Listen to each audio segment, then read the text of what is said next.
दुडीवारी दुडी गवळण सात निघाली, दुडीवारी दुडी गवळण सात निघाली.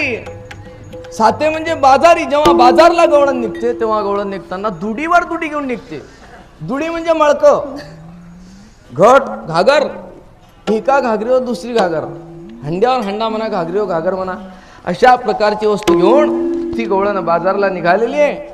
मथुरेच्या बाजारला. आताच्या गवळणी कोण काय काढेल? गवळणीनो जाऊ न का बाजारी. यानं तर एवढं वाटोळ करून टाकलं. गवळणीचं तर फारच वाटोळ केलं. कोणीही कशाही गवळणी. राधे ग राधे सांग ना राधे, कोणी केले तुझे हाल, कसे झाले ग लाल गोरे गाल, कसे झाले ग लाल गोरे गाल. ह्या का गवळणी आहेत का? या गवळणीचा परिणाम मनावर काय होणार आहे? काही होत नाही. अशा गवळणी ऐकून माणसाला भगवत चरित्र कधी विशेष आहे असं वाटत नाही, किंवा भगवत चरित्राचा प्रभावही त्या गवळणीत होत नाही. गवळणी निळोबारायांच्या, गवळणी तुकाराम महाराजांच्या, गवळणी ज्ञानेश्वर महाराजांच्या काय गोड गवळणी आहेत. सर्वात श्रेष्ठ गवळणी म्हटल्या म्हणजे सर्वात लवकर अंतःकरणाला आकर्षित करणाऱ्या गवळणी निळोबारायांच्या आहेत.